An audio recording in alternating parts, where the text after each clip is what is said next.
Mom? I've got to ask you something real personal. Do you douche? I sure do. But only with Massengill vinegar and water. Why Massengill vinegar and water? That's what my doctor recommends. For a naturally fresh feeling, only Massengill has 2 vinegar and water douches.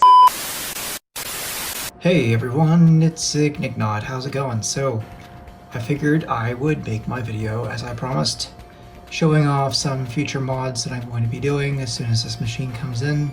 So I figured I'd go ahead and show you some of the stuff that I'm going to be doing.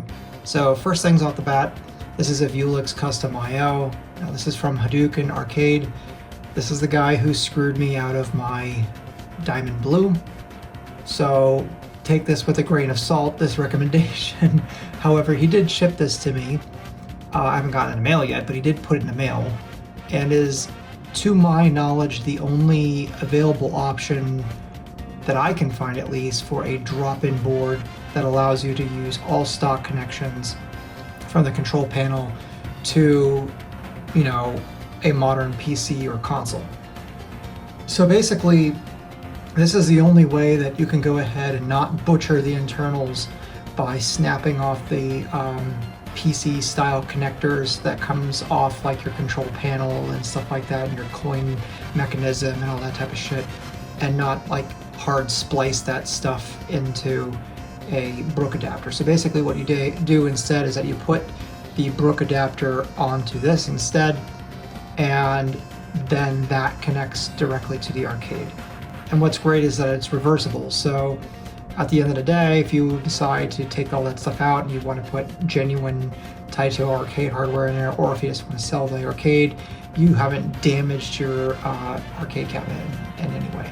The second thing I want to show off, this guy does have like this new monitor VESA support, and he charges a stupid amount of money at over $200 for this. And when I was still getting a Diamond Blue model, and even prior to that, when I was getting a F model, I was definitely considering getting this and putting in a new arcade, now a new monitor. So while I might still do a new monitor with me getting a Diamond Black, I feel like that's probably less likely that I'll need to do that, at least in the interim. But if I wanted to do that in the future, I did find an alternative. This guy, by the way, is fantastic. I'm going to be going over another of his mods here in a second. But basically, same sort of deal.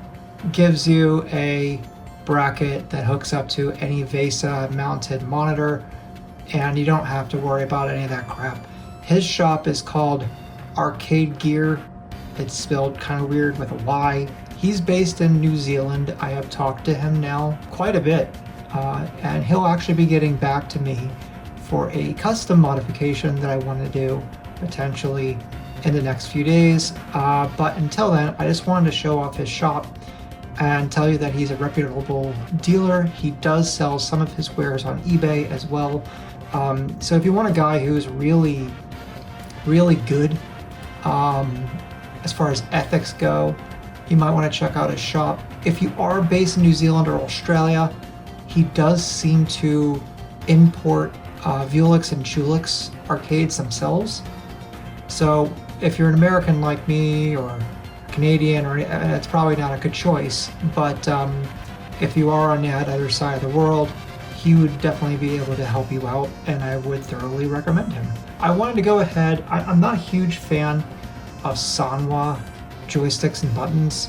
I've tried them several times. The thing that inevitably always happens for me is the throw for a Sanwa lever is really wide, and I like more of like twitchy, you know, doing fast movements, whereas that's more like a sweeping circular sort of friendly movement sort of stick. And being used to American style sticks, there's something about them that just doesn't sit with me. Number one, I don't like the fact that they don't really click very loudly. Number two, I don't like the amount of travel. Whereas if you're using a hap stick, the amount of travel is fairly minimal, and they use Cherry MX switches inside all of their hardware, much like my keyboard here. which will sound like that. And yeah, so what I did instead, I did a bunch of research, and I know that crown levers, Korean levers, are considered to be the best, but they seem to essentially just be a vastly improved Sanwa sort of design, and I wanted something different. There is one stick that is recommended by people, especially if you want to use it for classic and retro gaming, namely because of, number one, the stick clicking very loudly, which is more reminiscent of a hapstick, and two, it has a much shorter throw. And it's better for things like shooters and side-scroller beat-em-ups and things like that, where you want to have quicker movements and you aren't so concerned about having as much granular detail as far as the, like, how perfect your circles are for Hadoukens and things like that, if that makes any sense. Not that it's bad for that. In fact, if you look here, they have a gate here which is quite custom and it's unique towards any other manufacturer, in that it's kind of a weird mix between the octagonal gate and the square gate. It's square-ish in nature, to the point where, unlike an octagonal gate and unlike a circular gate especially, you're not going to have missed diagonal inputs, because basically in order for those diagonal inputs you have to scrape that lever right along the edge, because on a circular and octagonal gate it's like pushed in, right? It's up in here instead of way down here. So a lot of times it's not going to register the diagonal because you're not pushing down firmly enough. And if you're not trying to like scrape right on the gate with the lever, I've had tons of missed diagonals, and that can be really, really frustrating gate to use. Whereas this is still a square gate, however, it has this tapered design, and your cardinal directions have come to a bit of a point. So if you want to go up, down, left, or right, you can feel exactly where up, down, left, and right is, just like an octagonal gate. However, it's not a hard angle. There's a rounded nature to it. So moving it around, moving the lever around in a circle within that square gate is still very possible. And unlike a circular or octagonal gate, you're going to be able to get into the corners of perform diagonals really well. I've seen a bunch of reviews, and it seems like everyone seems to dig this stick for what it is. If you're purely playing just like Tekken or something, or Street Fighter, you might want to consider a Korean stick, but if you want to have a wide gamut of games to play, you might want to consider this. Now, I got the Seimitsu Bullet LSX Nobi. This is slightly different than their other couple of sticks in that it comes not only with that gate, as that's the pro model, the non-pro model of the stick does not, but it comes with this lever, and this is called the Bullet Grip. It enables you to hold it like this, so you can hold it like a wine glass, or it enables you to grip it like an American style, or like a Japanese style. And it's kind of versatile, and I've heard really good things about it, and I'm going to give that a go. Normally these levers, these sticks are not cheap, so they're over $100. I think it's like 110, and I was able to get this slightly used for $40. Now, in order to use that with your Vewlix, you need to get one of these. Now, these seem to be sold out in quite a few places, unfortunately. However, I was able to import one from Spain.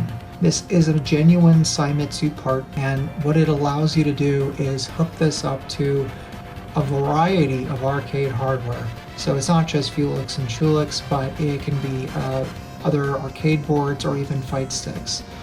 And what it allows you to do is use the tabs up here and down here for the Seimitsu lever that we saw before. As you can see, the mounting hardware is in the top and the bottom, and enables you to put this stick within there. The Vewlix has these two holes here, and that's what holds in a Sanwa stick. So basically you put two screws here, and that, you know, mounts itself to the arcade cabinet, and then you mount the lever to these ones over here, and then that plate then there and, you know, connects to your lever, and then you're good to go. Definitely worth looking into. I have seen people make these plates out of 3D prints. They say they hold up well, but I don't know. Something that I'm going to be kind of moving around and fairly harshly, you know, over and over and over again, I would prefer something made out of metal. And if you're discouraged by going to online shops like Focus Attack and such, and they're out of stock, you can always resort to places on eBay. So now my cabinet is a black and white cabinet. Obviously, the stock joystick and buttons are white. So I did opt to get this Saimitsu bullet lever handle. Basically, it'll make it look a fairly stock. I've seen some people do some really cool stuff with a diamond black where they have Sanwa metallic buttons and such, and it looks cool, but I do like the stock look. However, I do want some better hardware on there. So it's a mix of both worlds. I want it to look fairly stock, but at the same time I want it to appeal towards my tastes. I'm not saying this is for everyone, by the way, but I think I did pretty well for what I was looking for. The next thing that I'm doing is replacing the buttons. I got 6 30mm buttons and I got one 24mm button. These are stock white, and as you can see, I went with Crown Sanduxa. You're probably wondering why I didn't just go with Saimitsu, or for that matter, why I didn't just keep the Sanwa buttons that I had stock. Well, I will show you here that unfortunately, after looking at the arcade that I purchased in greater detail, it seems that this was configured in a way to use only 4-button games, and these 2 buttons, which are normally occupied, have plugs in them. Now I could have just put 2 more Sanwas in there and called it a day, but again, I've had Sanwa hardware. I'm not really a huge fan, and number 1, and number 2, trying to get it to match older hardware might be difficult.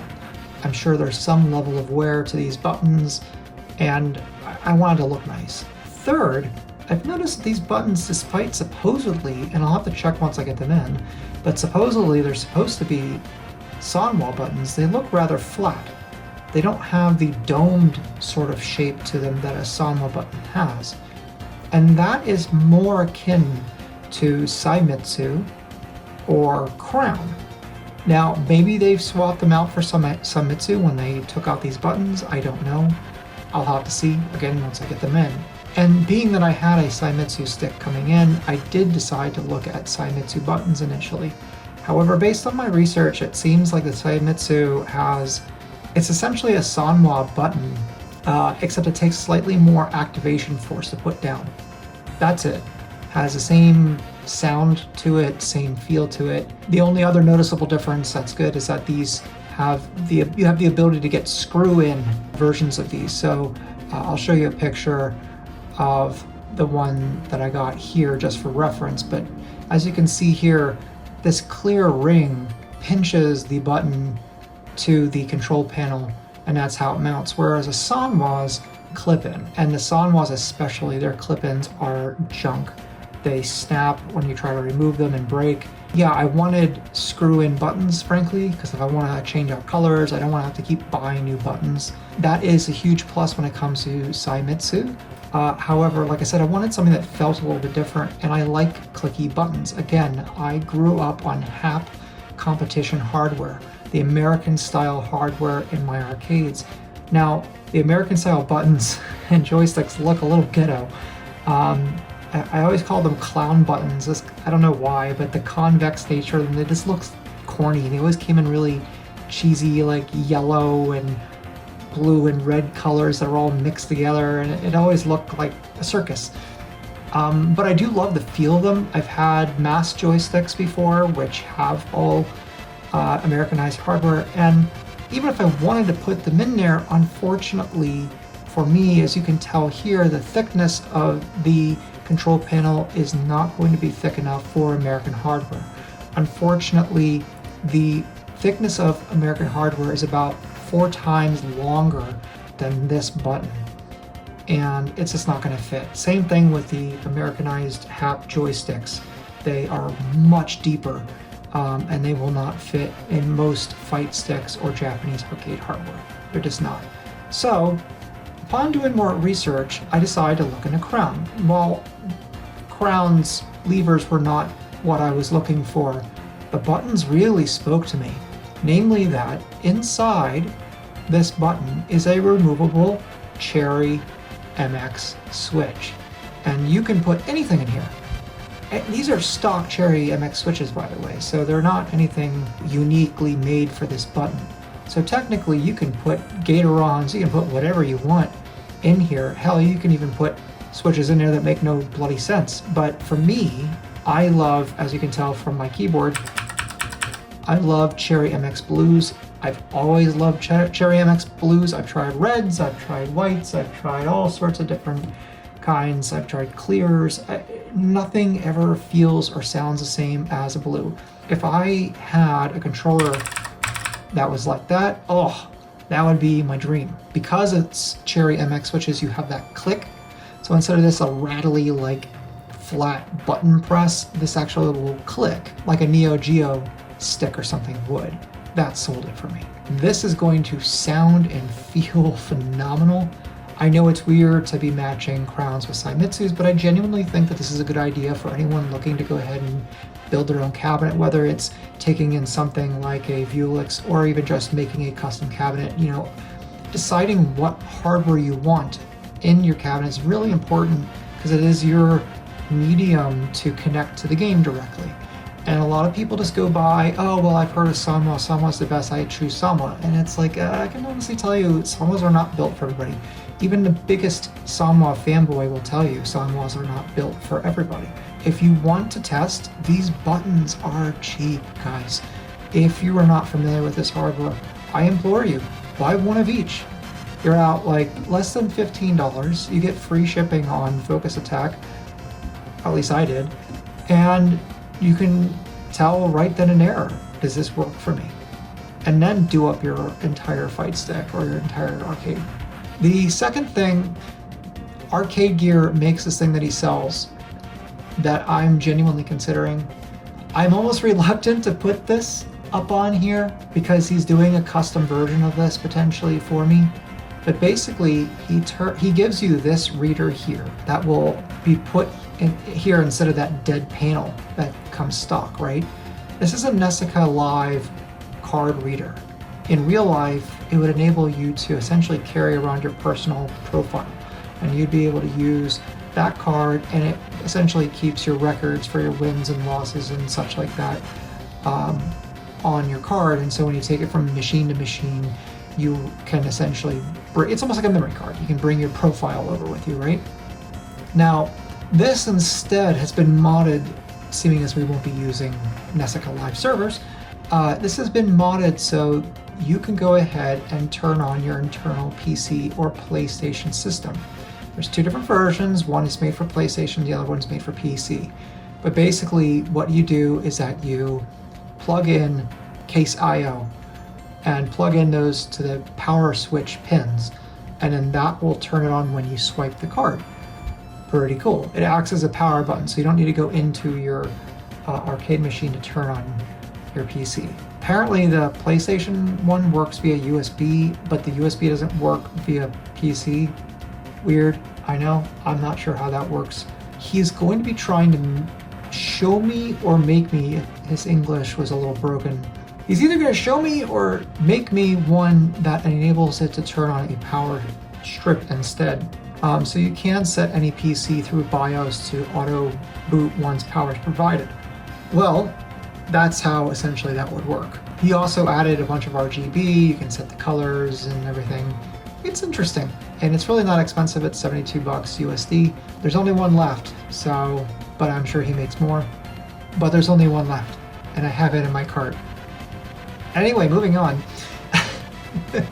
So the next thing that I did was I helped a guy on Etsy develop a Sinden light gun holster in the design style that he had made other light gun holsters for. So this will be mounted somewhere on my cabinet, likely on the side or something somewhere for my Sinden light gun, which if I zoom out here, I can show you here. So I went ahead and got this off of another YouTuber who's far larger than me. And what this enables you to do, this is just a cover by the way, that's 3D printed. What this enables you to do is play light gun games through PC or Batocera via USB. And things like Batocera, etc. are already built to go ahead and use this gun, it puts a white border on the screen, essentially makes the gun act like a giant mouse. Now this has been modded by the previous owner with a 3D printed stock, so it actually makes aiming a lot more steady and easy and accurate. But basically I took calipers to this and measured every little square inch of it so that he would have the ability to sell this to other people, and I would have the ability to get one that suited my aesthetic tastes. So if you're interested in getting one of these, you can find the user Shadow Duck, and instead of an S, it's a number 5. So number 5, HADOWDUCK on Etsy.com, and he'll be able to hook you up. And he makes a variety of other things here, as you can see, other holders for other sorts of light guns, for consoles and PC. So hopefully that helps. The next thing, modification wise, I guess you would call it a mod, but not really, is I didn't want your stereotypical Japanese stool. I wanted what they call a couple seat. Now, couple seats are really rare, and there's a couple different varieties out there that I've seen, but this is mine. I got this from the guy who sold me the diamond black cabinet, which is great. These typically go, from what I've been able to see on the forums, these will go for $400 to $500 shipped. He was able to go ahead and supply me one of these for a little over just $100 shipped. I was ecstatic. The fact that these are even in stock is huge. All the guys on the forums that provide these things, or provided these things I should say, in the past do not have them any longer. So I'm really excited to be able to say I'll have a genuine couples seat. So before I talk to you guys about how the guy who I went through had a bunch of different arcade games, I decided to just take a few of the many pictures that he sent me and share them with you, just to show you like a variety of other things that he has and sells. Here are some Vewlix blue diamonds. One of these had the potential of being one that I was going to buy until I changed my mind once I saw the black. But as you can see, he has a Virtual Fighter. This looks like a Virtual Fighter 5 or a 4 back here. And there's all sorts of stuff in the back. Got stuff on the side. This is not the one that I bought. This is another Vewlix Diamond Black. So if you are looking for one, I know he has at least one more. Here is a very, very rare, and trust me, I inquired about this, but it's not for sale. Let's just put it that way. But they're worth over 10 grand if it was for sale. But this is a Guilty Gear Strive arcade cabinet. These things are super cool, super cool in real life. I wish I could have one of these, maybe one day. It's a shame that he has everything shrink wrapped together. I can't show you what the monitor area looks like in the control board, but really nice arcade cabinet, very unique. And here's a pair of Fs, and then here's a variety of Fs, and I don't know what this white one is. It looks like an F, but I wasn't, maybe I'm wrong, but I didn't think non-Chulix versions came in white and black. So this is actually kind of intriguing. I would have genuinely jumped on this, but it appears that the plastics are kind of yellow, and I was kind of hoping for a diamond model anyway, but I like how they have like the green buttons and the yellow start button. It reminds me of a Sega arcade cabinet, and black and white's always cool, right? So this is the one that I'm actually getting in.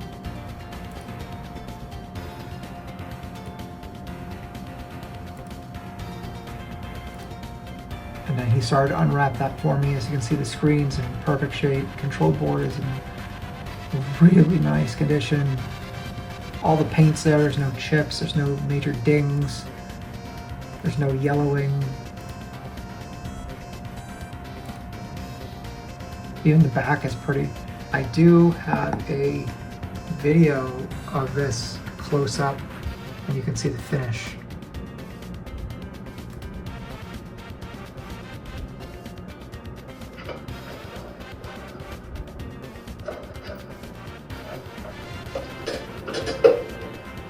I mean, look at that. That's just shiny and perfect.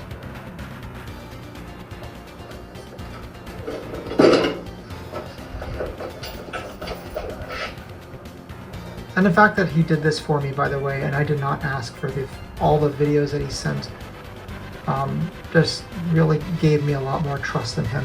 One of the last things I at least want to show on the PC is I wanted a modern computer so that I could go ahead and get the games that were meant to be played on this, like King of Fighters 15 and Street Fighter 5 and those type of games, and Tekken, played on here via Steam. And I decided, I've owned a Hades Canyon in the past, and I think it would have been powerful enough to run the games, but I don't think it would have been powerful enough to run the games at 60 frames a second on max. I do recommend that piece of hardware though, and it's very, very, very cheap. These things are stupid small. They run nice and cool for what they are. And the graphics chipset, which was a mix of Intel and AMD on the Hades Canyon, is something I definitely recommend. I never had any major problems with that at all. However, I wanted something more powerful, so I ended up getting a used Phantom Canyon, as you see here. This has a built-in 2080. This thing will easily take care of any modern game that I'm going to want to play on this thing. As you can see, there's plenty of ventilation on the bottom. As you can see for scaling, as far as how big this computer mouse is, it's very tiny. And I've seen a lot of people hook up modern day PC towers to their Vewlixes, and they have to have them outside of the Vewlix cabinet. And I wanted something that easily fit inside the cabinet that wouldn't feel like it was kind of duct tape on the side. So this will all be inside, you won't be able to tell. And when the game is running, frankly speaking, you won't be able to tell that it's not running on native hardware. This is my small form factor PC, my HP Pro Desk that I have that has my Botacera on it. I opened this up last night and just cleared out some hardware it doesn't need in it, so it's lighter. And because there's no hardware in the front, the RGB from the RAM shows through the louvers here now, which is an interesting look for a computer made for business use. But I took out the mechanical hard drive, for example, that I was not using, and a bunch of wires and cables that were in there for expansion that I'm clearly not using right now anyway. And I went ahead and also got in my Brook USB. So this is that board I was telling you that hooks up to Hadouken Arcade's board, and this will essentially allow you to use your control panel and the buttons thereon and translate that to something that the PC can understand, which would be obviously USB. It runs off the power of the device, so whatever PC you're running. And yeah, pretty simple stuff. I have not opened this yet, but this is essentially what it looks like. And you have your headers here. The wires essentially screw into each header, so all your action buttons, your directions, your coin op, player 1, player 2 if you have it, all that type of stuff right there. And it also does work on console. It does not really work on PS5. Only certain games that basically were written to also have PS4 versions it'll work for. Last but not least, I wanted to show you this 4-port HDMI KVM switch that I got. I found this on Amazon. It was recommended by another Vewlix video on YouTube, and I genuinely appreciate that guy for showing me this part. But it'll enable me to go ahead and not only plug in my keyboard and my mouse, and behind the control panel you can hide a keyboard without being seen, and I'm going to have that trackpad mounted somewhere back there, so visually from the front it'll be all nice and clean, but in the back I can control the PCs if I need to. This will enable me to go ahead and switch those two devices plus the HDMI. The monitor on a Diamond Black only has one HDMI in, so I'm going to be able to plug in both my Botacera PC and my Phantom Canyon into this device and switch between the two. And what's great is that this is not your ordinary everyday garden variety KVM. The reason why I bought this one specifically is this one comes with a remote. So I will not have to have this outside of the machine, nor will I have to go inside the machine in order for it to work.